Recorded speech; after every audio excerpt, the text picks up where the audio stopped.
What is up guys, Media Review Mike here, and welcome back to another video. So before I jump into this video, I want to quickly address my absences of late, and if you don't care, feel free to skip to the timestamp on screen now. So as of filming this video, my last upload was about 5 months ago, which I recognize is a very long time. Okay, that video doesn't count. There are a few reasons for this. The first reason is that I've generally just been pretty busy and haven't had a whole lot of time to make videos. And the second and more glaring reason is because of how well my previous video performed. It left me with a lot of pressure to make the next video just as good, coupled with the fact that I didn't want to upload another Plants vs Zombies video because I don't want to risk getting bottlenecked into becoming a PvZ channel. I want to be able to make whatever kinds of videos I want to make. I filmed 5 videos since my Plants vs Zombies 3 video, and I've not edited any of them because I've just generally not liked how any of them have turned out. So I've decided that until a second wind of motivation hits me, I'm gonna stick to working on bigger projects in the background and keep the smaller videos to a minimum. So with all that preamble out of the way, let's get into the topic at hand.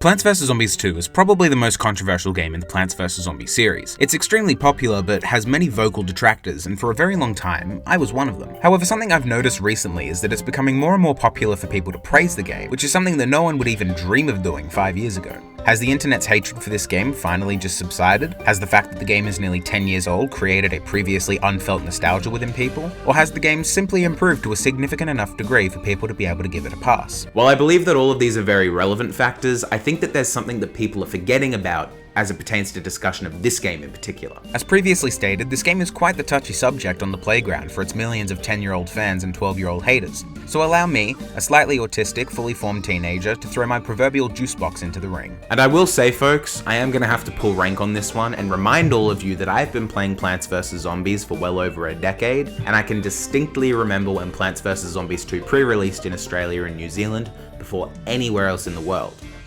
That's right. I'm old enough to remember when this game had a star system. Write that on a tombstone. I played through all of the worlds as they were released and have been around to see most, if not all of the major updates, barring a few of the newer ones. So yes, I do believe that I'm somewhat of an authority as it pertains to this matter in particular, which is all to say that you're not allowed to disagree with me, as my opinion is fact. I should also mention that I, more than I usually would, highly urge you to watch this video all the way through. Unlike most people, my opinion on this game is quite nuanced. One moment it might sound like I'm arguing one way, the next it might sound like I'm arguing another. So all I ask is that you stick with me and hear everything that I have to say. So what are my thoughts on Plants vs Zombies 2, I hear you ask? Well, to answer that question, I'm gonna have to ask you another. Have you ever heard of Team Fortress 2?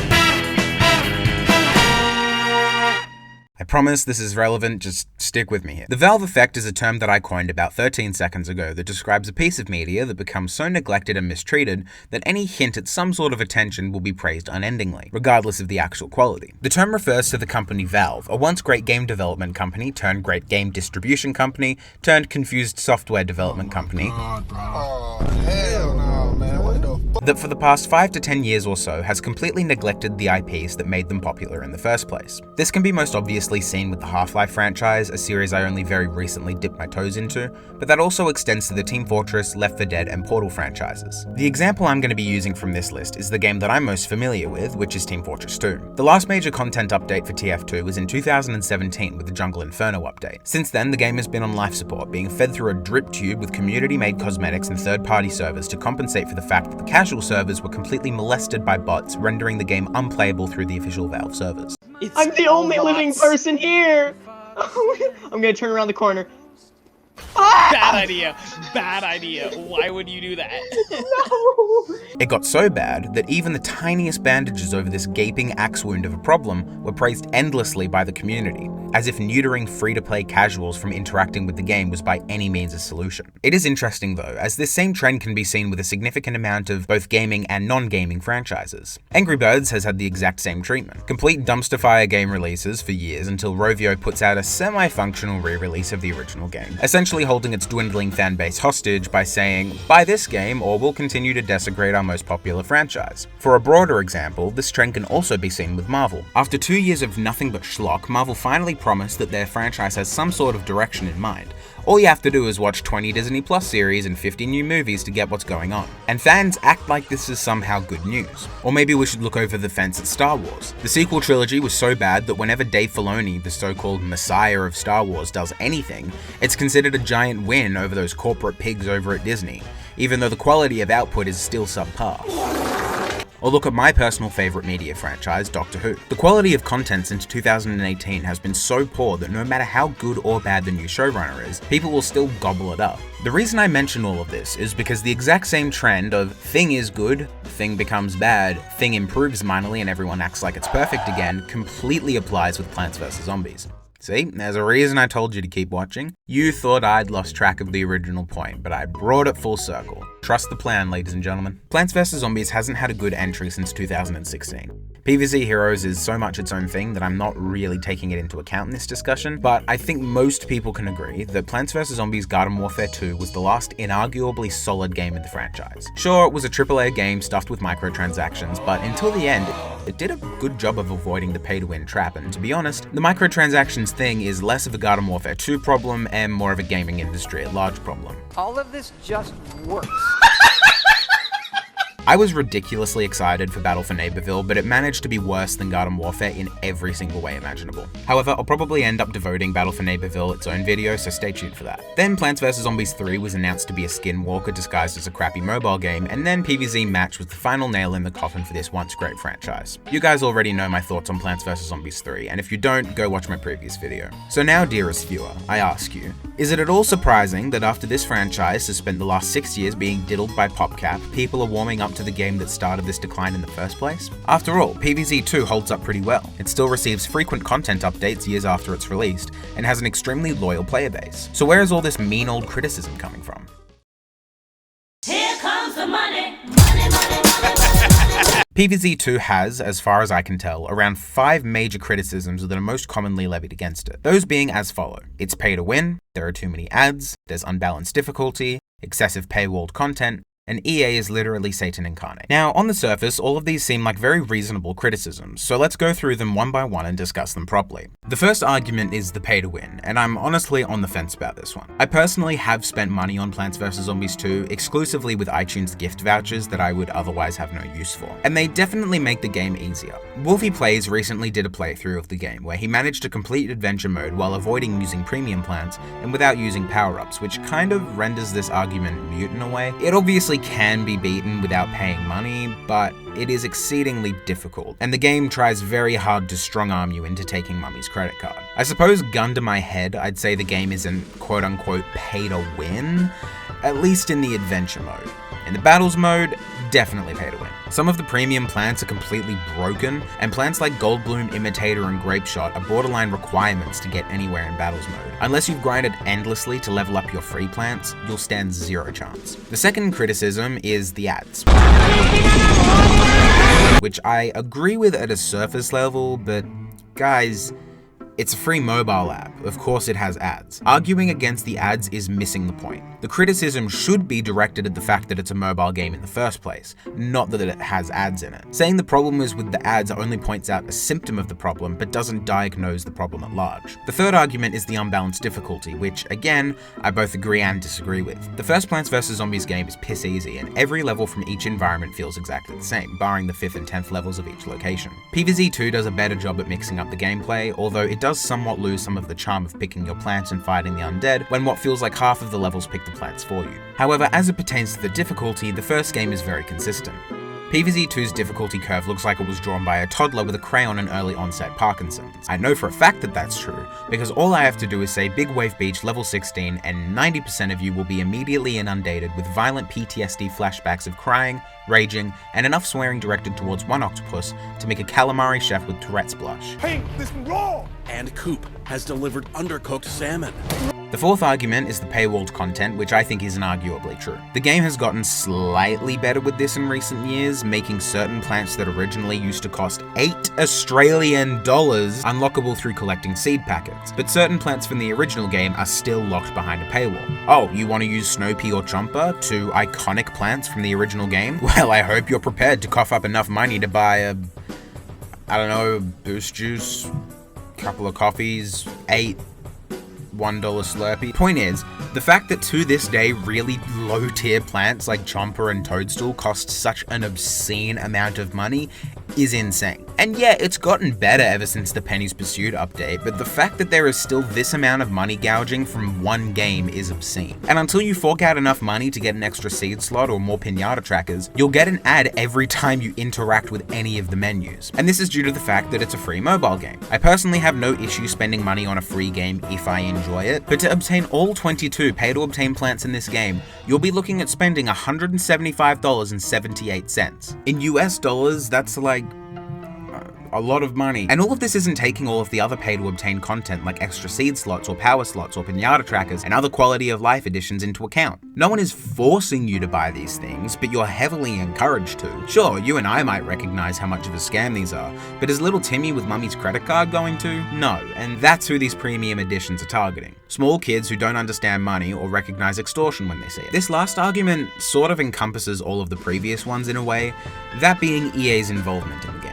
EA has been continually used as a scapegoat for the declining quality of these games, and I can understand why people think that. EA is notorious for their use of loot boxes and pay-to-win elements, and many people look at the Garden Warfare games as EA trying to, well, EA-ify the franchise. Thing is though, everyone loves the Garden Warfare games despite the pay-to-win content, so acting like PvZ2's biggest issue is EA isn't strictly fair. EA facilitated both of the Garden Warfare games and Plants vs Zombies 2. So why is it that PvZ2 and Garden Warfare have almost the exact same issues, but one is loved and the other is hated? I'd say it probably comes down to the fact that Garden Warfare had these issues from the start. PvZ1 was released as a complete game without any DLC or microtransactions. Bare bones as it may seem, I'll take a 10-hour experience that doesn't try to rob me at gunpoint every 5 minutes, over a 100-hour game that primarily consists of grinding to unlock the plant of the month that you'll likely never use. So in short, did EA ruin PvZ2? It's tough to say. An indie team of developers selling their game to a larger, more stable company is a smart move. EA definitely gave them more resources and advertising capabilities. And besides, according to PopCap, EA basically had zero say in how the game turned out. All EA did was publish it. All of these decisions were apparently made by PopCap. In short, EA didn't kill Plants vs Zombies. PopCap did, and I'm tired of pretending they didn't. So, those are all of the arguments against Plants vs Zombies 2 laid out. But what about the arguments in favor? I'm trying to be thorough here, guys. Give me a break. The arguments in favor of Plants vs Zombies 2 are as follows. More content equal more good. Consistent updates. More varied gameplay. More plants. More everything. And my personal favorite, you're just nostalgia blind and nitpicking and biased. I win. Bye-bye. As if I'm not equally nostalgic for both of these games that I've been playing for over 10 years. So I can pretty much answer all of these in one fell swoop with no. Saying that this game is inherently better than the first game because it has more plants or more levels is silly. Firstly, how many of those extra plants do you actually use?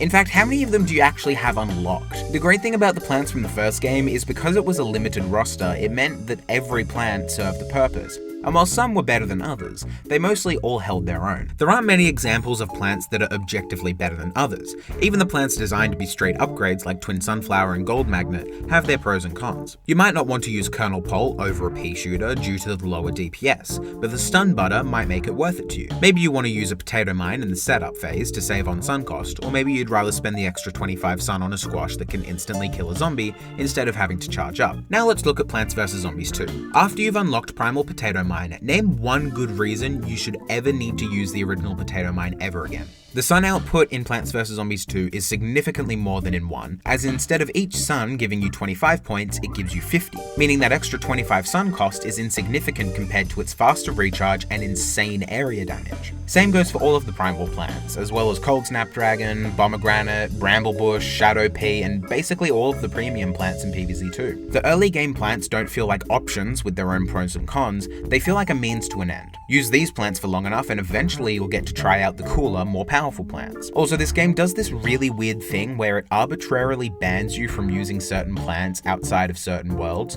primarily the Time Warp and the Gold Leaf. Even the first game didn't prevent you from bringing Lily Pad into non-pool levels. It will give you a message saying, hey, you can't really use this in these levels, but it didn't ban you from bringing it. There's no discernible reason for the game to ban you from using them because they're utility plants. They don't have any effect that shouldn't carry over to other worlds. Now, if you prefer all of that, that is perfectly fine. However, from my perspective, it's poor game design. I'm very much a quality over quantity kind of guy.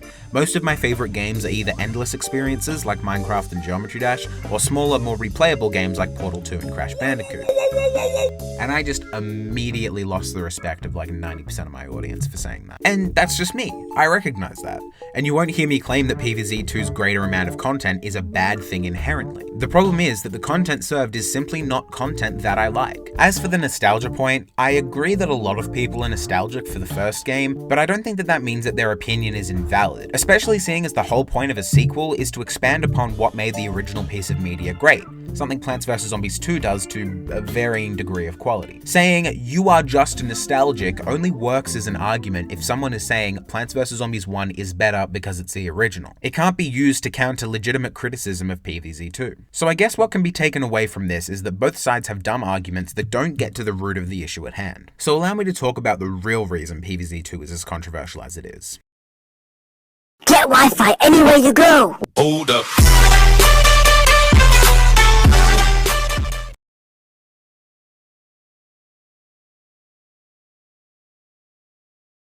PvZ2 as a mobile game is up there as one of the greatest of all time. But Mike, you incredibly handsome son of a gun, doesn't that contradict everything you've said for the past 10 hours? No, it doesn't, because I haven't been talking about PvZ2 as a mobile game, I've been talking about it as a Plants vs. Zombies game, specifically a sequel to a game I hold quite dear. And perhaps that isn't fair. After all, the original PvZ game is designed to be played on a PC, so can we really compare the two? Plants vs. Zombies' brain hemorrhage-inducing mobile port is the only real anchor of comparison when it comes to comparing PvZ1 to its sequel, which sucks because PvZ Mobile is a barely functional bin-juice cocktail of assets ripped from the PC version and slapped onto iPhones with the main goal of bleeding your wallet dry. PvZ Mobile feels like a PC game ported to mobile, but weirdly, so does Plants vs. Zombies 2, and this is due to the replayability of both of these games. Mobile games tend to have addicting but relatively unchanging gameplay loops without a whole lot of content to unlock. Think your Angry Birds, your Temple Runs, your Candy Crushes, etc. This, however, doesn't apply to Plants vs. Zombies 1 or 2. PvZ2 actually works really well on PC when emulated through something like BlueStacks, so I think it's fair to compare the two.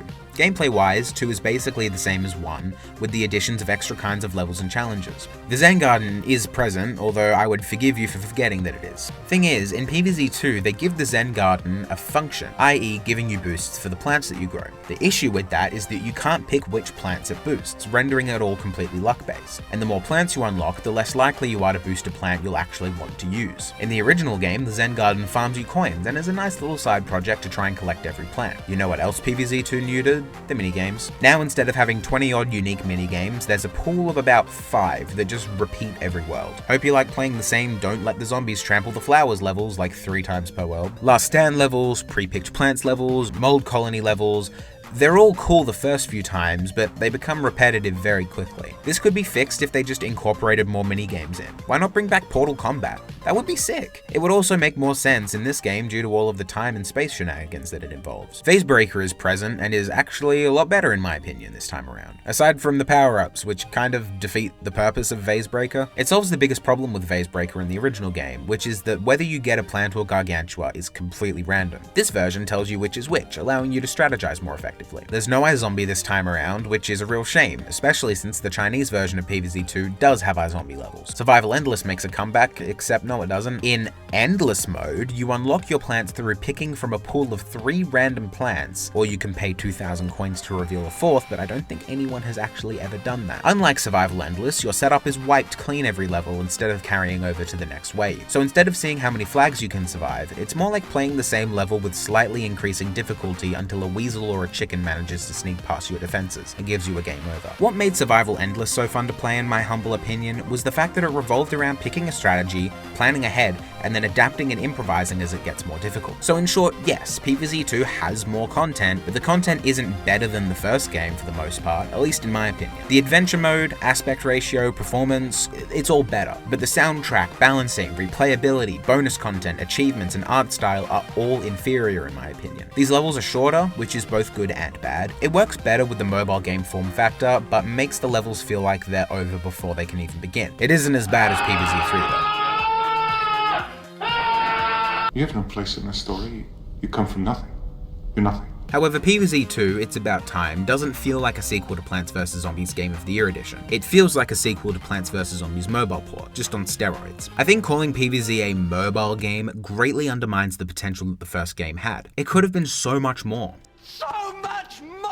See, people get so caught up in this, is PvZ2's gameplay good or is it bad, that they forget that at the end of the day, it doesn't matter which side is correct, because the sheer fact that it exists in the way that it does is the issue. Ever since 2013, PvZ has been condemned to being a mobile game franchise, and thanks to Plants vs. Zombies 2, it will forever be tarnished by that label. Mobile gaming is so radically different from actual gaming to PC and console gaming that it can be hard to translate over. That's why good mobile games that are based off of previously established game franchises don't just Control-C, Control-V the gameplay. Instead, they adapt it. Plants vs. Zombies is unique for the most part, as it works well as both a PC, console, and mobile game. Seriously, if you haven't played any of the console ports of PvZ, you are doing yourself a disservice. It is the definitive way to play it. In short, PvZ is a PC game that works well on mobile. PvZ2 is a mobile game that would work as a PC game if like 3 things were changed. And that's my issue with PvZ2. Instead of capitalizing on the potential that Plants vs. Zombies had, it opted to make a mobile exclusive sequel that managed to both expand upon the original whilst at the same time detracting from it. And the worst part of that is that it worked. The game made and continues to make an obscene amount of money because it's a great game.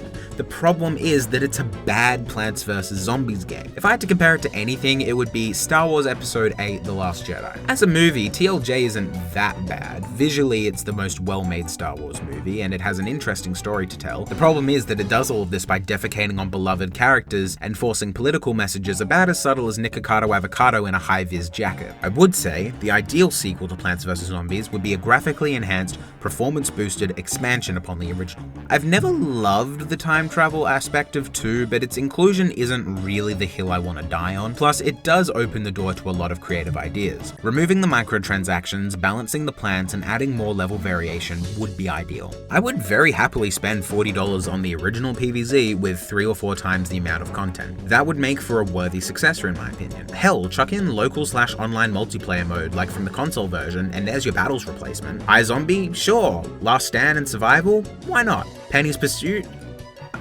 I guess. I can speculate all day long about my dream sequel nearly 15 years after the fact, but it won't change anything. Best case scenario, we get a graphical remaster of the original game in widescreen for the 15th anniversary, but I wouldn't count on it. I think PopCap wants to go Rovio mode and capitalize on the mobile market, and I can't exactly blame them for that, although it does sting a little. My favorite kids game about funny plants killing goofy looking corpses isn't as good as it used to be. Very sad.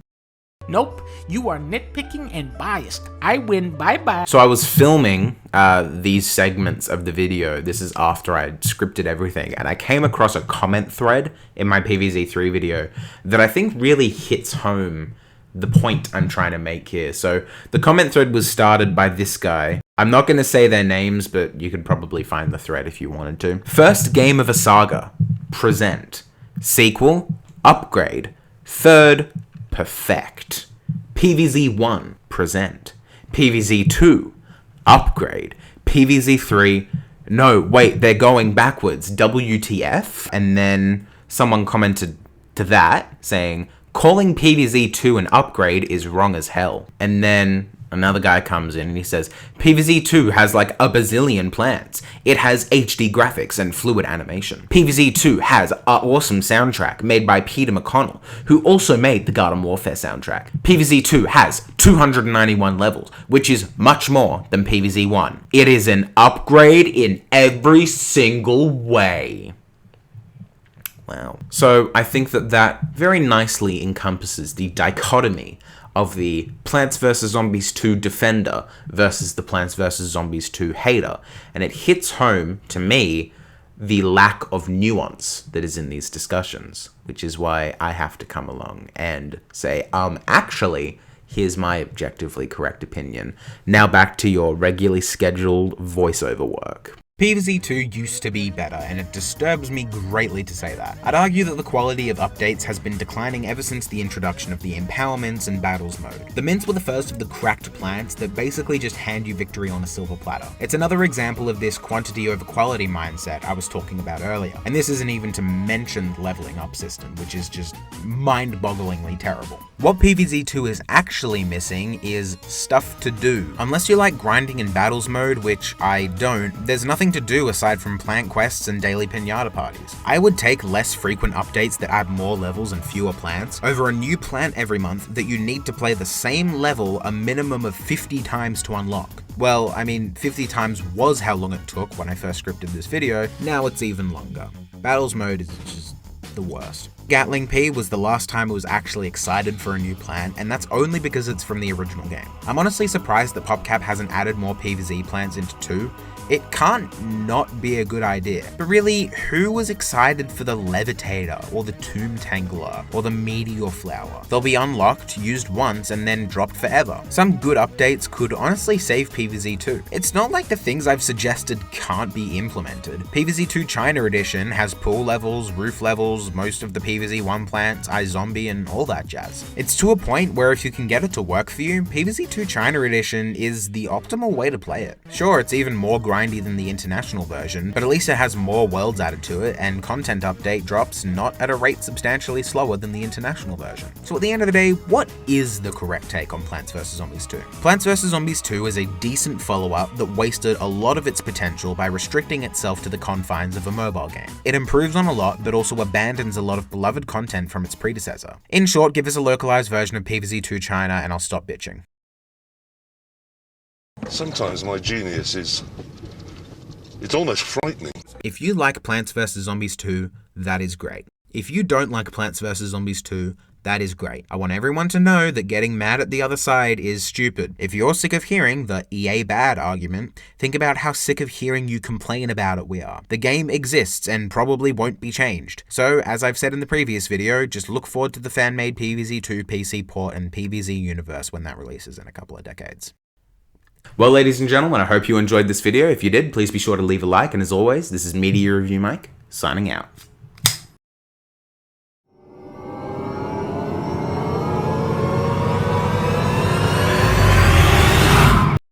Spoilers, Gravity Falls is next.